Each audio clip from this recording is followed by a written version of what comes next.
তুমি কি জানো কোনো কোনো খাবারও নাকি মৃত্যুর টোপ হতে পারে।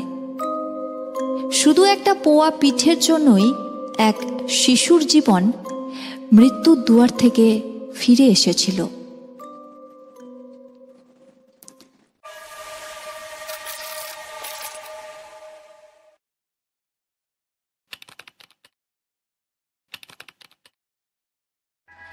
সকলকে স্বাগত জানাই ভৌতিক আসরের 4 নম্বর এপিসোডে। আমি দীপান্বিতা, আপনাদের সাথে সাউন্ড ও গ্রাফিক্সে রয়েছে রনি। আজকে থাকছে একটি বিশেষ গল্প। বেশি দেরি না করে শুরু করে দিচ্ছি আজকের আসল গল্পটা।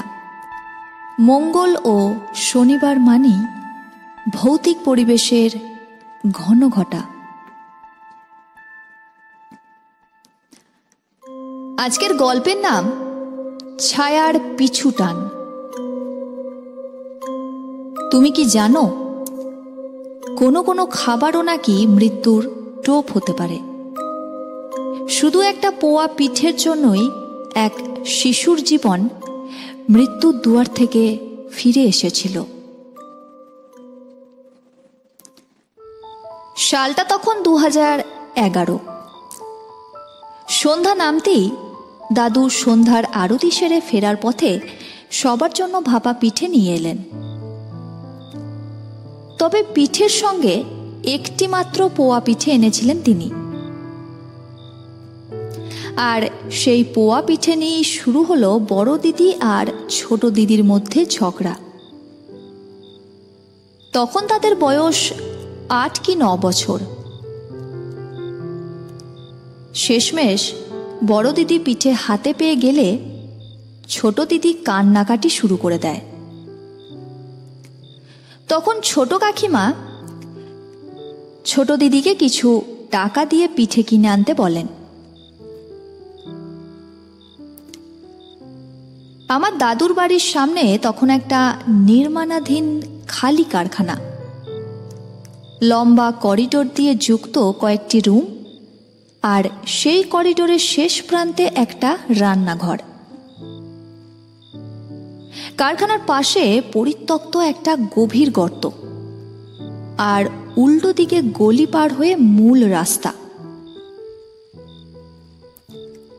ছোট দিদি যখন টাকা হাতে রাস্তায় বের হলো তখন রাত প্রায় 9টা। পুরো গলি নিস্তব্ধ, হালকা কুয়াশায় আচ্ছন্ন। অন্ধকারে ছোট দিদির বুক ধুকপুক করছিল। হঠাৎই খেয়াল করলো একটা সামনের নির্জন রাস্তায় সবুজ শাড়ি পরা ঘোমটা দেওয়া এক মহিলা দাঁড়িয়ে আছেন। সেই মহিলাকে দেখে ছোট দিদির ভয় কেটে গেল। অন্তত কাউকে পাওয়া গেছে সে ভাবতে শুরু করলো। সে দ্রুত দৌড়ে গলি পেরিয়ে মূল রাস্তায় চলে গেল। মূল রাস্তায় তখনও কিছু লোক চলাফেরা করছিল।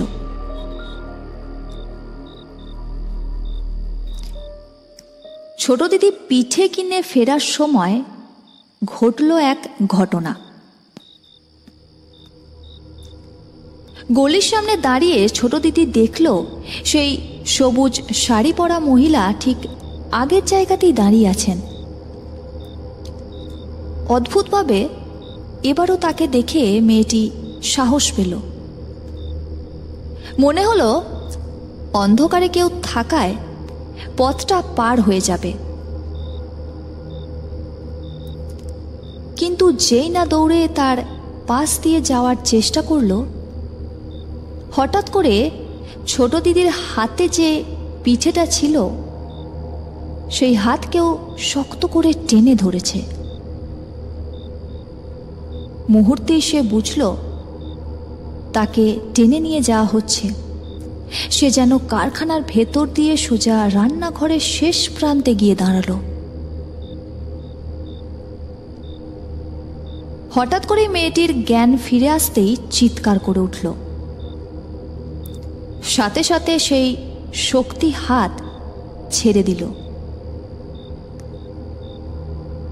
ছোট দিদি দৌড়ে ঘেমে নিয়ে বাসায় ফিরল, কিন্তু তার হাতে তখন স্পষ্ট 5 আঙুলের দাগ। এরপর টানা 10 থেকে 12 দিন তীব্র জ্বরে কাবু হয়ে রইল। তবে ঘটনা যে এখানেই শেষ হয়েছে তা নয়, বরং বলা চলে ঘটনা শুরু হলো। এরপর থেকে ছোট দিদি আর একা কোথাও যেত না। রাতের স্বপ্নে বারবার দেখত কেউ তাকে টেনে নিয়ে যাচ্ছে, এবং প্রচণ্ড গরমেও কাঁথা মুড়ি দিয়ে শুয়ে থাকত সে। একটা সময় বাড়িটা পাল্টানো হলো। নতুন বাড়ির ছাদে মামা অনেক গাছ লাগিয়েছিলেন।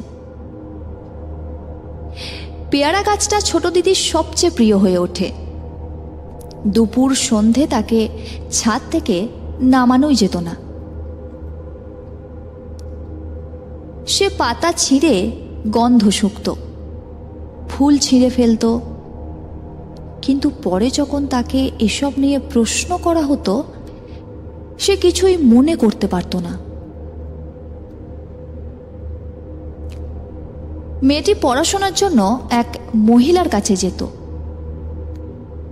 একদিন সন্ধ্যায় আরতির সময় তার মনে হলো মুখ বারবার বেঁকে যাচ্ছে, শব্দগুলো ঠিকভাবে উচ্চারণ করতে পারছিল না সে।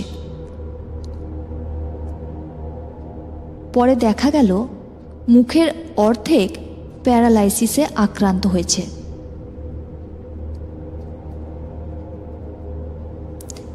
তবে ডাক্তার ওষুধ দিলেও স্থায়ী সমাধান কিছু হলো না। এক কবিরাজ দেখলেন এবং তিনি জানালেন, সেদিন যদি ছোট দিদি চিৎকার না করত আর সেই অদ্ভুত বস্তু যদি তার হাত থেকে পিঠে খেয়ে ফেলত, তবে হয়তো সে আজ জীবিত থাকত না। কারণ খাবারটাই ছিল ফাঁদ, আর যেহেতু খাবারটা নিতে পারেনি তাই নানাভাবে ক্ষতি করতে চেয়েছে। কবিরাজ একটি তাবিজ দেন এবং সতর্ক করে বলেন, ছোট দিদিকে আর কখনো একা রাখা যাবে না, কিংবা পুকুরে নামানো যাবে না। দীর্ঘদিন কেটে গেছে, এখন সে সুস্থ আছে, তবে তাবিজটা বহুদিন আগে হারিয়ে গেছে। আর কোনো ঘটনা ঘটেনি, কিন্তু প্রশ্ন থেকে যায়, সে কি সত্যিই চলে গেছে, নাকি এখনো অপেক্ষা করছে সঠিক সময়ের জন্য? শুনছিলেন ভৌতিক আসরের 4 নম্বর এপিসোড। মঙ্গল ও শনিবার মানেই ভৌতিক পরিবেশের ঘন ঘটা। আপনার যদি এরকম কোনো অভিজ্ঞতা থেকে থাকে তাহলে আমাদের জানাতে পারেন 8250163315 এই হোয়াটসঅ্যাপ নাম্বারে। আর গল্প ভালো লাগলে অবশ্যই লাইক ও একটি কমেন্ট করে জানিয়ে দিন কেমন লাগলো।